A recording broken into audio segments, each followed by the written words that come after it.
नमस्कार, मैं देविका नाडिक और ये चौथी कड़ी है हमारी श्रृंखला नेशनल एजुकेशन पॉलिसी 2020 पर। आज हम इन आर्ट्स इंटीग्रेशन की बात करने वाले हैं कि पॉलिसी ने क्या कहा है कि कला को हम कैसे अपने कक्षा में लेके आए हर विषय के साथ। Please like this channel and please subscribe to it. Subscribe करें ताकि हम आपके लिए अच्छे से अच्छे कंटेंट लेके पेश होते रहें। आर्ट्स इंटीग्रेशन के बारे में क्या कहा है, जैसे कि हमें मालूम है, मैं ये बार बार हर कड़ी में दोहराती हूँ क्योंकि फिर हमें ध्यान रहता है कि ये पेडागॉजी की ही बात अभी चल रही है, मतलब शिक्षण प्रणाली की ही बात चल रही है। वहां उन्होंने बोला है कि आर्ट्स इंटीग्रेशन को भी आप लेके आइए कि सारी कलाएं, परफॉर्मिंग आर्ट्स भी और विजुअल आर्ट्स भी, ड्राइंग, पेंटिंग भी, डांस और म्यूजिक भी, आप हर विषय के साथ इसको जोड़ने का प्रयास करें, लेकिन जबरदस्ती नहीं है। जहां भी ये अच्छे से इजिली ब्यूटीफुली फिट हो सके वहां आप इसको लाने की कोशिश कीजिए। बाकी हमने पिछले श्रृंखला में बात कर चुके हैं हम अलग अलग और पेडागॉजी की।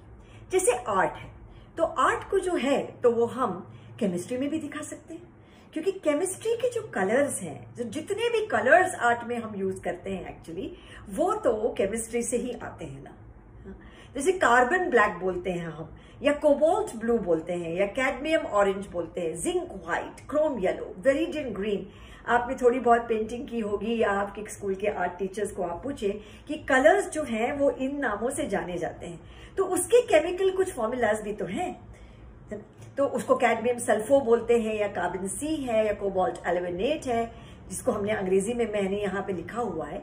मगर ये जो हमारे कलर्स हैं आर्ट में, उसको सीधा सीधा हम केमिस्ट्री से जोड़ सकते हैं। तो एक तो ये हमने एग्जाम्पल दे दिया कि केमिस्ट का रोल क्या होता है भाई, अलग अलग रंगों को बनाने में, उसमें कुछ पिगमेंट्स जो बनते हैं, वो पिगमेंट्स हमको कहाँ से मिलते हैं, क्या ये नेचुरल पिगमेंट्स हैं या क्या हम ये डाइज बनाते हैं, इसकी बात हो सकती है केमिस्ट्री को लेकर। एक दो उदाहरण मैं और दूंगी।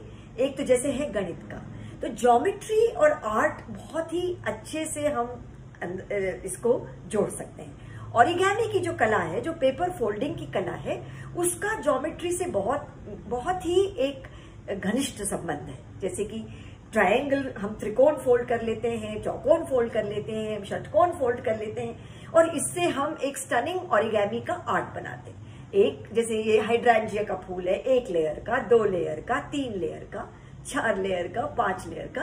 तो पेपर फोल्डिंग से मैथमेटिक्स सिखाना और उसी में आर्ट का भी समावेश कर लेना, ये जो एक कला है, इसी को नेशनल एजुकेशन पॉलिसी कह रही है और कुछ नहीं कह रही। कि आपकी रोज के जो आपका पाठ्यक्रम है उसमें क्या आप थोड़ी कला ला सकते हैं, क्या बच्चों को वो आनंद आप दे सकते हैं। ये एक उदाहरण गणित का था, और एक और गणित का ही उदाहरण है। ये महाराष्ट्र का ट्राइबल आर्ट है जिसको हम वारली बोलते हैं यहाँ पे। तो वारली जो है वो खाली सर्कल्स और ट्रायंगल्स तो बना हुआ है, बस बड़े ही फेमिलियर मोटिव्स हैं। ट्रायंगल है, त्रिकोण, सर्कल्स है और लाइंस है, रेखाएं हैं, और उन 2-3 आकारों में रेखा गणित है ये। उसमें 2-3 चीजों में आप पूरी कहानी बता देंगे। वारली के थ्रू आप जो है वो पूरी कहानी बता सकते हो, तो ये गणित ही तो है। तो जो कॉन्ग्रुएंस का जो एक कॉन्सेप्ट है, मतलब जो सेम शेप एंड साइज का जो एक मिरर इमेज होता है, जैसे को आईने में जो उसका दर्शाता है उल्टा इमेज, वे उसको कॉन्ग्रुएंस बोल देते हैं हम। तो वो है वारली में बहुत खूबसूरती से बताया जाता है। आप देखेंगे कि ट्रायंगल ऊपर नीचे है, सर्कल्स, लाइंस ऊपर नीचे है। तो ये वारली का जो ट्राइबल आर्ट है, इसका गणित से बहुत अच्छा एक हम आर्ट इंटीग्रेशन कर सकते हैं और सिखा सकते हैं। एक्चुअली इसमें मेरे हिसाब से सोशल साइंस या समाज शास्त्र का भी तो इंटीग्रेशन हो ही रहा है ना, क्योंकि हम वारली ट्राइब के बारे में बात कर रहे हैं ना। ये तो एक ट्राइबल कम्युनिटी है महाराष्ट्र में। तो इस तरह से बोला है कि आप आर्ट को इंटीग्रेट कर लो अपने हर रोज के कक्षा में। कविता का भी हम कुछ कर सकते हैं। अब ये स्टोरी बोर्ड की एक कल्पना है। स्टोरी बोर्ड का क्या मतलब है कि स्टोरी हो और उसको हम अलग अलग चित्रों से दर्शाएं, और वो चित्र देख के हमको कहानी पता पड़ जाए। यहाँ पे मैंने हिंदी की कविता ली है जो बहुत ही अपने फेमस है, सुभद्रा कुमारी चौहान की है। वो मध्य प्रदेश की है, मेरे अपने गांव की है, जबलपुर की। इसलिए ये कदम का पेड़ अगर मैं होता माँ जमुना तीरे, मैं भी उस पर बैठ कर या बनता धीरे धीरे, ले देती यदि तुम मुझे बांसुरी 2 पैसे वाली, किसे तरह नीचे हो जाती ये कदम की डाली। हम जानते हैं। तुम आंचल फैला माँ, वही पेड़ के नीचे ईश्वर से कुछ विनती करती बैठी रहती आंखें नीचे, तुम्हें ध्यान में लगा देख मैं धीरे धीरे आता और तुम्हारे फैले आंचल में नीचे से छिप जाता। मगर इसको हम आर्ट में कैसे बदलें? तो जैसे ये चित्र है कि वो बोल रहा है बच्चा कि मैं कन्हैया बन जाऊंगा, मैं पेड़ के ऊपर बैठ जाऊंगा, तुम मुझे बांसुरी दिला देना, तुम आंचल फैला लेना माँ, और मैं आ जाऊंगा और तुम्हारे बाहों में मैं मिल जाऊंगा। तो इस तरह से कविता में भी हमने कला का एक समावेश कर लिया, आर्ट को हमने इंटीग्रेट कर लिया।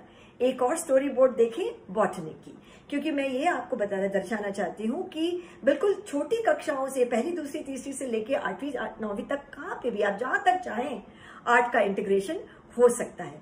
इसलिए मैंने बॉटनी में से लिया, जो कि एक्चुअली एनवायरमेंटल साइंसेज में भी होता है फोटोसिंथेसिस, जो प्लांट्स अपना खाना खुद बनाते हैं। तो इसको मैंने जैसे इस तरह से इमेजिनेटिव इलस्ट्रेशंस के साथ प्रस्तुत कर दिया कि भाई उसके लिए धूप चाहिए, पानी चाहिए, हरा पत्ता चाहिए, फिर क्लोरोफिल बनता है वगैरह। तो इसको मैंने समझाने की कोई जरूरत ही नहीं पड़ी, क्योंकि मैंने आर्ट के थ्रू इसको बच्चों तक पहुंचा दिया, और इस तरह से जो आकलन होता है वो जिंदगी भर के लिए रह जाता है। ये है आर्ट इंटीग्रेशन। ये कह रही है एनईपी कि आप ले आइए। एनईपी 2020 में क्या सजेस्ट किया है? ये डायरेक्टली हमने एनसीईआरटी से ही लिया है। सीबीएसई भी कहती है कि ये एक्टिविटीज आप करें, रोल प्ले करें, वीडियो या फिल्म मेकिंग करें, फोटोग्राफी सिखाएं बच्चों को, पावर पॉइंट स्लाइड्स बनाएं, एप्स बनाएं, डॉक्यूमेंट्री बनाएं, स्केच करें, स्कल्पचर या क्ले, डांस तो है ही, आर्ट फ्रॉम वेस्ट है ही, ज्वेलरी मेकिंग की हमने बात करी ली थी, और पेपर क्राफ्ट। ये सारी चीजें और भी बहुत कुछ आप अपनी खुद की सृजनशीलता से आपने कक्षा में ला सकते हैं। Art integration begins with your own mind first. Art को समझें, उसको सराहें, उसको नर्चर करें और अपनी कक्षा में लाएं। शिक्षांगन के लिए आप सब्सक्राइब करें। धन्यवाद।